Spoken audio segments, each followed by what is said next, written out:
Oh, yeah.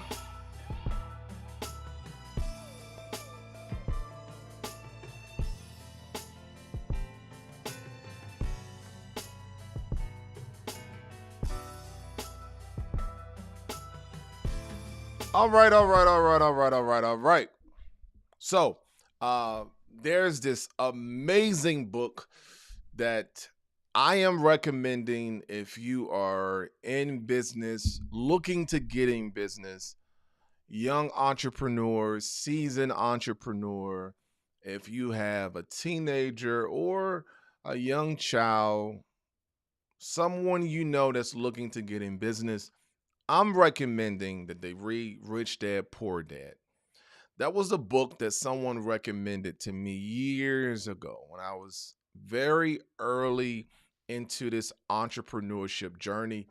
And a great read for those of you that, are looking to get into business. Now, in the Rich Dad Poor Dad series by Robert Kiyosaki, he also have this book called Flow Quadrant. Cash Flow Quadrant, okay? And so here's my question to you this morning. Which quadrant are you in?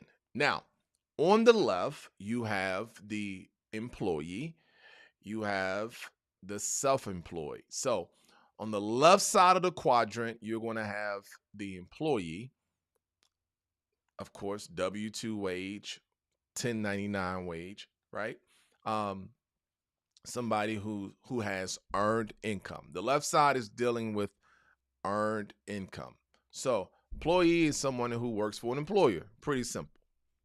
But then you have a step above an employee, and that is the self employed.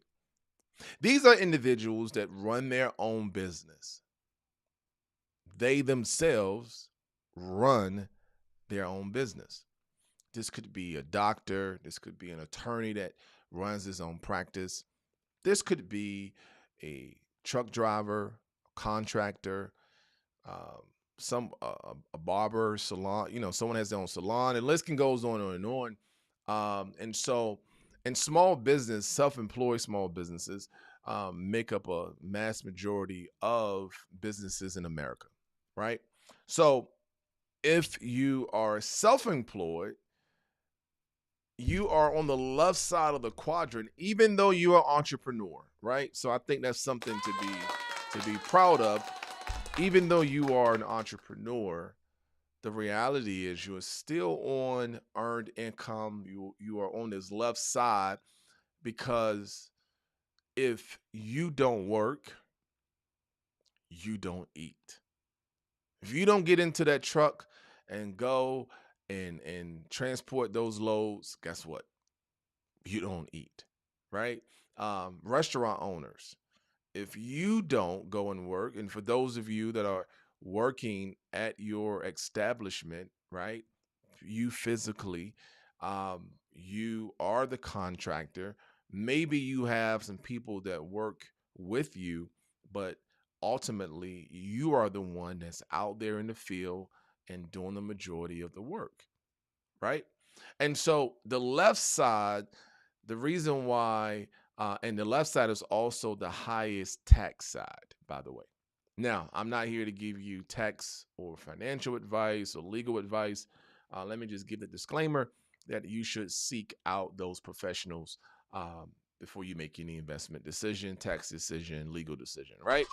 But what I am saying is this, that if you are on the left side, you will find that you are working extremely hard. And most people think about business, getting into business as an opportunity to, call their own shots, relax, and, go on vacations when they want to.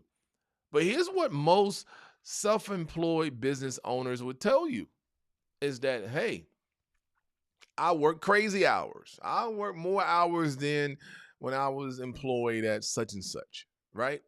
And so I believe that if you are a business owner, if you are an entrepreneur, everyone should aspire to be on the right side. So, what's on the right side? You have business owners. Business owners means that you own a system. This system, you have SOPs, you have your operating procedure, standard operating procedures, right? And with this system, similar to a McDonald's, for instance, is that you have employees that work for you and they are working your system. Now, maybe you oversee, but you don't have to work. You are actually receiving what is called passive income. You are making money even if you don't show up. You don't have to physically do anything to earn income. So on the left side, you have to put in work. On the right side, as a business owner, and this is important, right? Because everyone is not a business owner. Business owner means I have a system in place and my system is working. I have a system. This system is working, right? And one of the greatest systems to have is real estate. If you have rental property, you have property management, right? That is a system. Hey, you acquire the property, you rehab the property, right? And then you may assign a property manager to manage that property. And the property manager, which you're paying, let's say between 5 and 10% of the income that they're generating monthly, right? They're going out and they're getting you tenants, they're taking care of all of that. And every month you are receiving passive income and you don't have to physically do anything. For some, the tenants don't even know you own the property. They don't even know who you are, right? They just know the property manager. They don't even know who you are. You got it in your business name. This property is not even in your name, right? It is in your business name. They don't know who owns the property, right? They know the property manager, and the property manager every month is depositing money in your account. You have a system, right? You have a nice system in place. Oh, let's go back to the truck driver. You have multiple trucks. You have a dispatcher, right? And you have someone that manages all of that. You don't have to physically go get into a truck. You don't have to get in a truck. Nope, you don't have to go get a load. You don't have to go to the port, any of that. You're just sitting back and collecting the check. You have a human resource department. You have, your administrative team. You have your financial department, and everything is flowing. So that's the business owner. But let's talk about what I'm so excited about, and I think we all should strive to, is that investor. You own investments.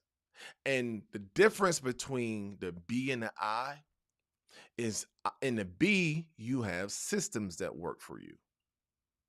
In the I, your money, your currency is working for you. You have money being made from investments every single day while you sleep. So that's a great book. You can read it, get it on Amazon or listen to it on Audible. Cash Flow Quadrant. But if you have not read Rich Dad Poor Dad, I am recommending that you read that first, then you go read the Cash Flow Quadrant. Hey, I'm Dominic Epps. Peace.